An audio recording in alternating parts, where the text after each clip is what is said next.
They say, don't mess with a parent protecting their child. But when you mess with a sheriff's son, especially one with a disability, you're not just picking the wrong battle. You're writing your own downfall. In today's gripping story, a power-drunk HOA president tries to intimidate a young boy for simply enjoying a public garden. She crosses every line imaginable, confident no one will stand up to her. What she doesn't realize is that the boy's father isn't just a dad. He's the highest law in town, and he's about to turn her entire kingdom of fear into rubble. This story is filled with twists, emotion, and one of the most satisfying takedowns you'll ever hear. So grab your drink, sit back, and stay with us till the end. Because karma doesn't knock. It kicks down the door. And if you enjoy stories where justice is served cold, don't forget to like, subscribe, and tap the bell for more.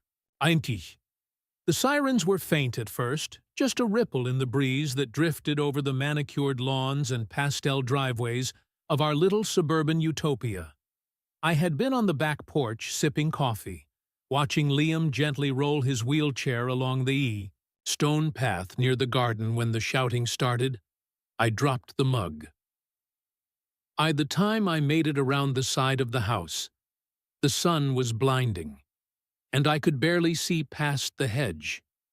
But I could hear her voice, shrill and furious, echoing like a bad alarm through the neighborhood.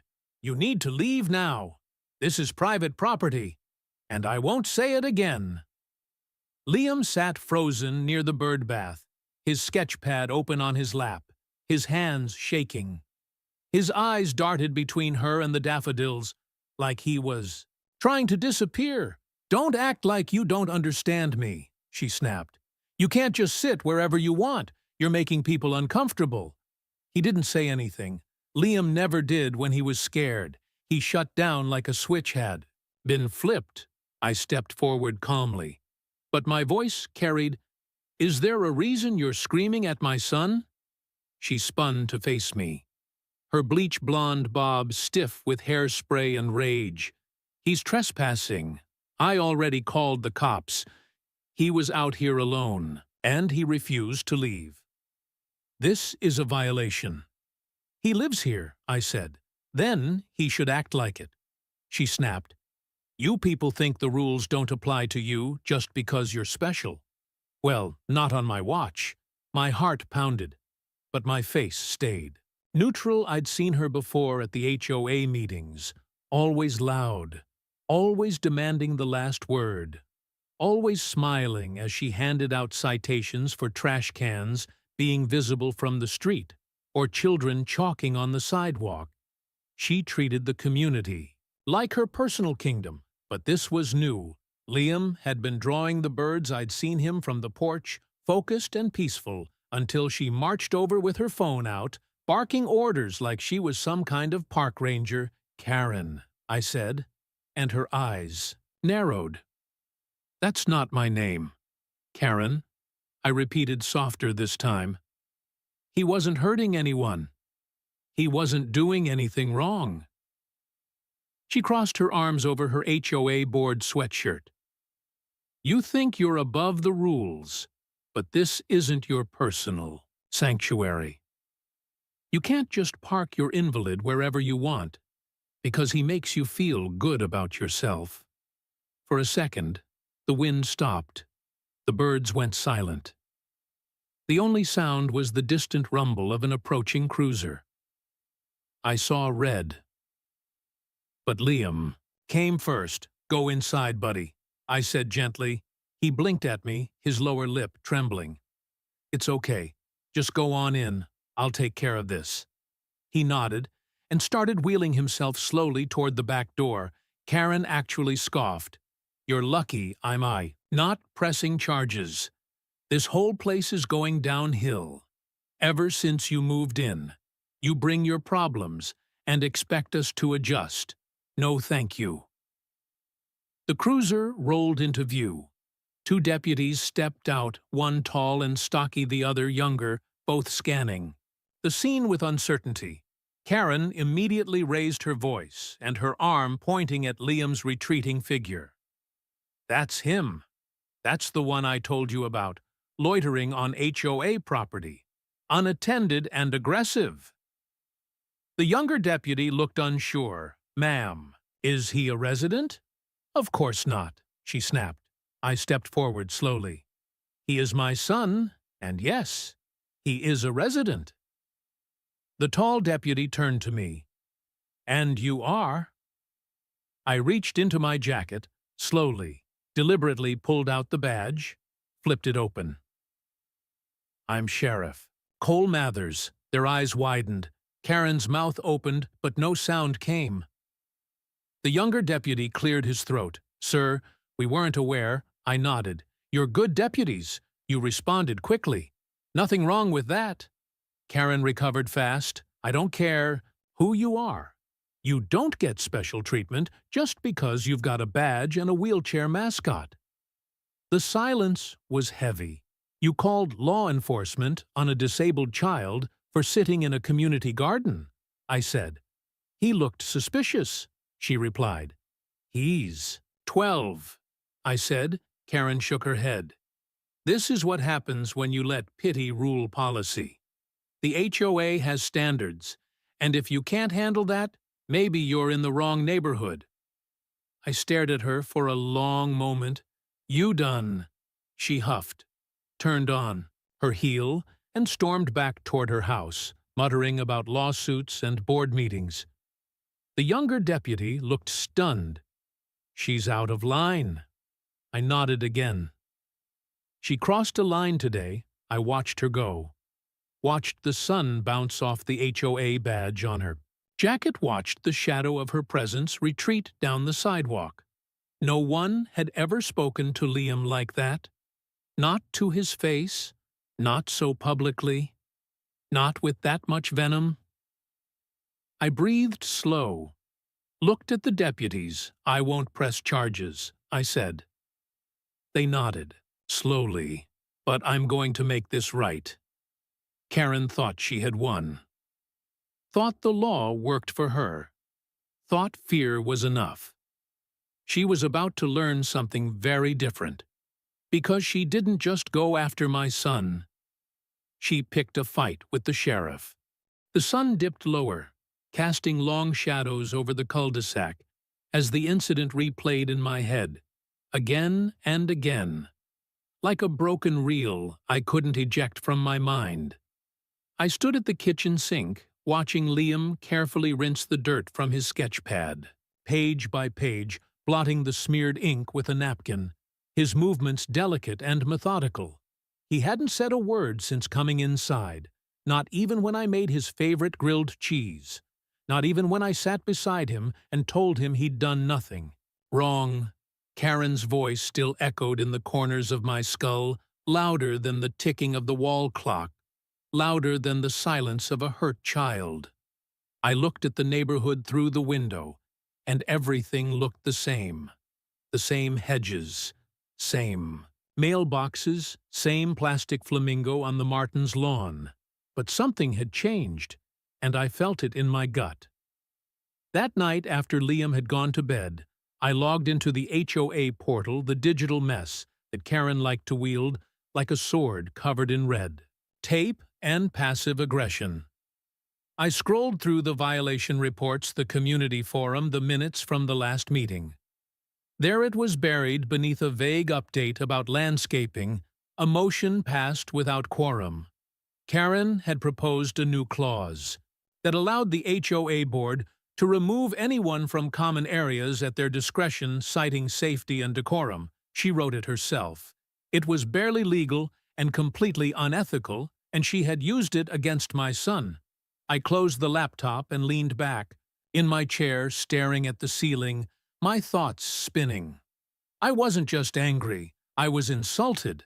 I had spent the last 6 years keeping this community safe, stopping real criminals, arresting real threats, while Karen spent her time stalking teenagers. With sidewalk chalk, she wanted to play power games. Then it was time she played with someone who knew the rules better than she did. The next morning, I pulled Liam's wheelchair out to the driveway and smiled when I saw him already wearing his hat and hoodie, his sketch pad clutched to his chest. He looked at me warily. "You want to go out today, buddy?" He nodded slowly. "Then we go out," I said. We rolled down the sidewalk toward the little park at the end of the street, and I saw the blinds shift. In Karen's window, just like I expected, she was always watching, always listening, always ready to strike. The moment someone used the wrong color of mulch or parked 2 inches over the line. I sat with Liam on a bench and watched him draw his birds. Again, this time the shapes came slower, more careful, like he was waiting for the scream that didn't come, but I wasn't waiting, I was planning. Over the next few days, I documented everything. I reviewed HOA bylaws, consulted a lawyer friend from the county, dug into Karen's records and how she got on the board in the first place. It was worse than I thought. She'd never actually been elected properly. The election hadn't been certified.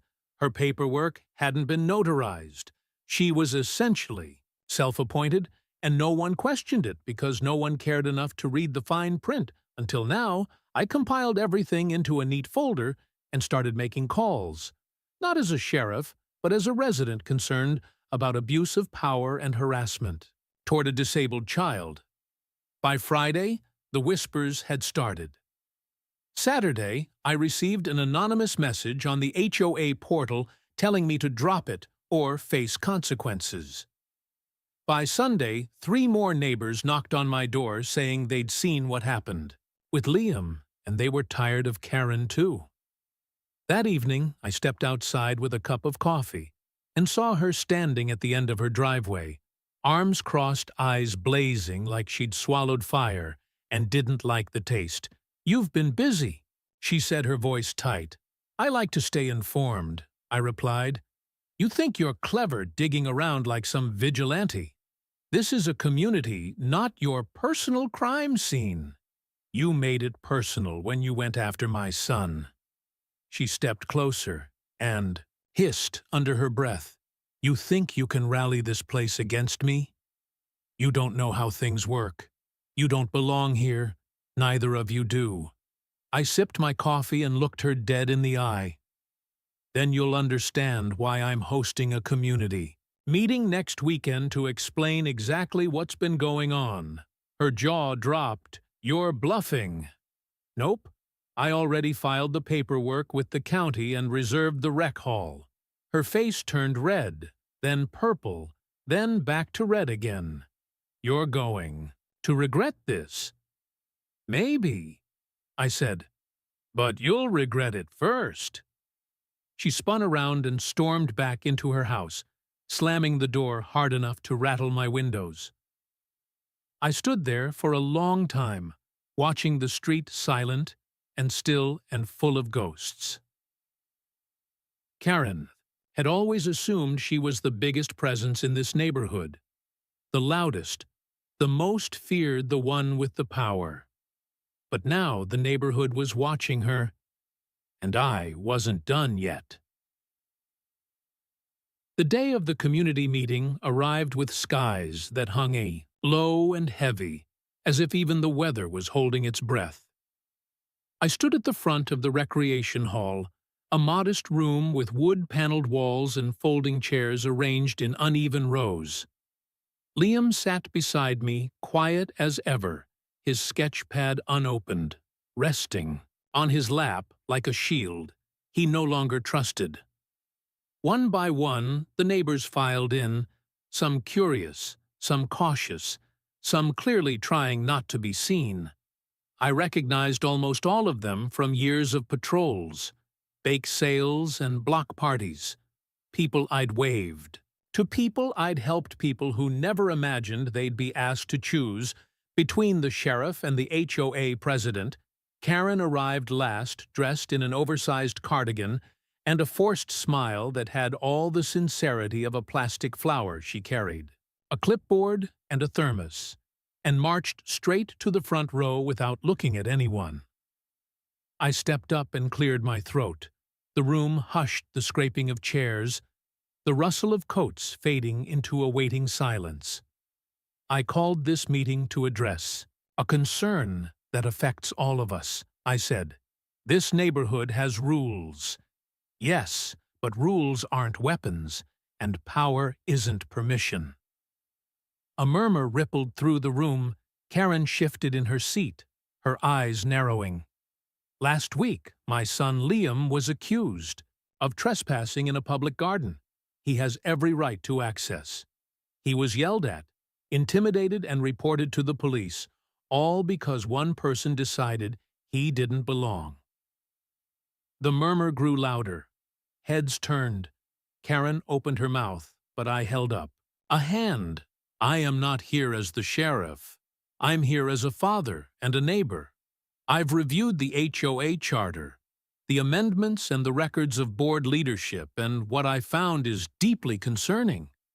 I held up the manila folder in my hand, thick with printed emails and signed affidavits. There was no valid election to place Karen as HOA president. The signatures don't meet quorum. The notary stamp is missing, and several votes came from households that don't even exist anymore. Gasps filled the room. Karen stood abruptly, knocking over her chair. "This is a smear campaign," she barked. "This is harassment. He's twisting everything, and you're all letting him." I waited until the noise settled again.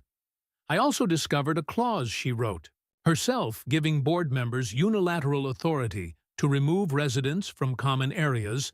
That clause violates county regulations and potentially state law. Someone from the back stood up, an older man with a trimmed beard and a wary look. "My granddaughter stopped playing outside because Karen told her the swing set was off limits unless she cleaned up her sidewalk chalk every time." A woman next to him spoke. "She fined me for leaving a holiday wreath on my door too long and said she'd report me for defacing property." Voices joined in from every corner, some angry, some tired, all echoing a truth too many had been afraid to say. Out loud, Karen looked around wild-eyed, her hands gripping her clipboard like it was a lifeline. "You people are ungrateful. I made this neighborhood better. I made it clean and orderly and safe. I did what none of you would. You made it fearful," I said, "and you crossed a line with my son." Liam looked up, then his eyes wide, not scared, just watching like he was seeing something. Bloom, where there used to be silence. I turned to the crowd. "I'm submitting a formal motion for a community vote to remove Karen from her position, effective immediately. I've already spoken with legal counsel and the county board. If this passes, a temporary committee will be formed to draft new leadership protocols and restore fairness." For a moment, no one moved. Then the man with the beard nodded and raised his hand one by one. More hands followed, a wave of agreement.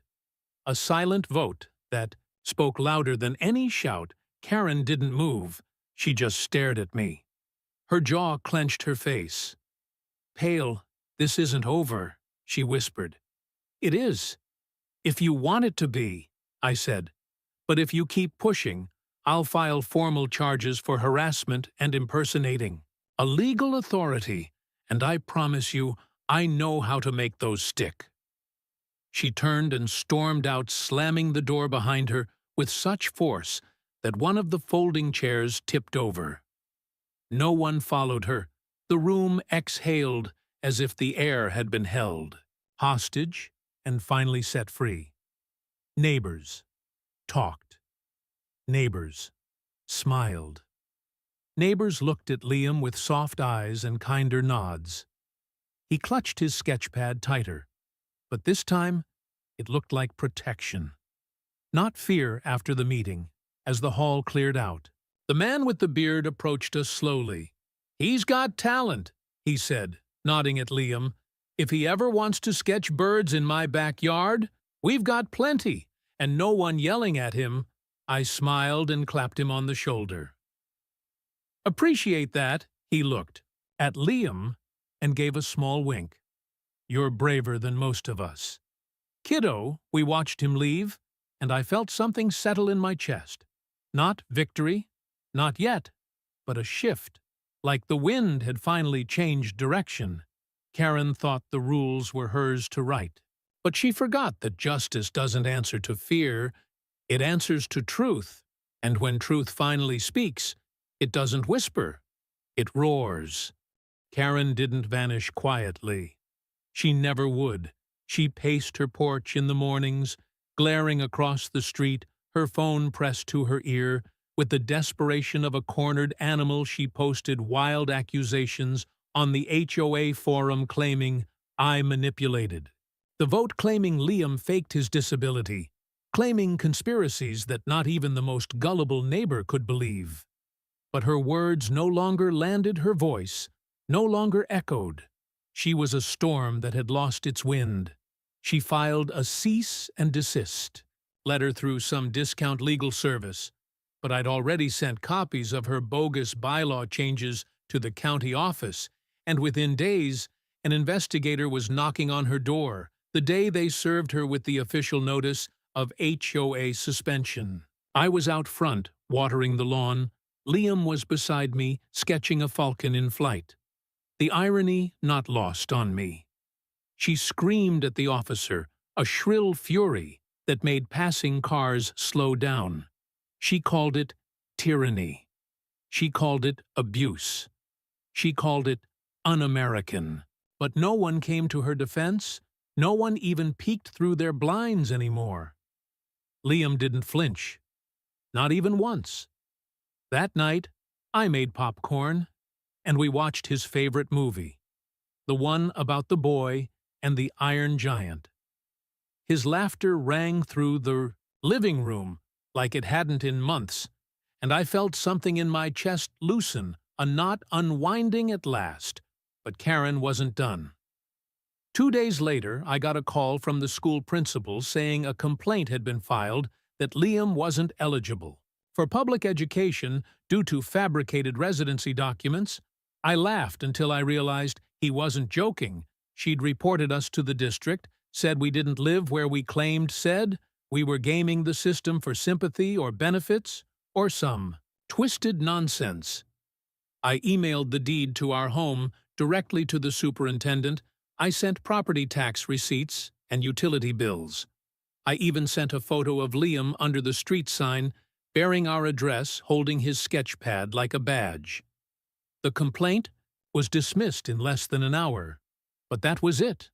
That was the final straw. I called in a favor from the county press liaison, a friend who owed me one, and I gave her every document, every forged clause, every violation, every audio clip from the community forum, every video from neighbors who had caught Karen berating them on camera. Within a week, the local news station aired a 5-minute segment titled HOA Horror, How One Self-Appointed President Turned Paradise into Paranoia. Karen's face filled the screen. Mid-scream, her voice shrill, her words toxic, her legacy reduced to a punchline. The clip went viral faster than I imagined. Local influencers roasted her suburban dictatorship. People made parody accounts, quoting her rants in slow motion with dramatic music. One TikTok played her tirade over footage of flamingos dancing in sprinklers. She couldn't walk her dog without someone snickering. She couldn't post without being ratioed. She couldn't show her face at the grocery store without whispers following her down every aisle. Her power collapsed under the weight of her own ego. I should have felt triumphant, but mostly I felt relief. The kind that seeps into your bones and tells you you're finally safe. Not just from danger, but from the fear of waiting for the next blow to fall. I was sipping coffee on the porch one crisp morning when I saw her house go dark, shades drawn, mailbox stuffed lawn untended. It stayed that way for days. Then one morning, a moving truck Arrived no fanfare, no neighbors watching, no tears. Shed, Karen left without a word, without apology, without a fight. She didn't even say goodbye. I stood by the window with Liam as we watched her car vanish around the corner. He looked up at me and said, "Does this mean we can go back to the garden?" I smiled. "It means we can go wherever you want." We walked to the garden that afternoon, the same path, the same sun filtering through the trees.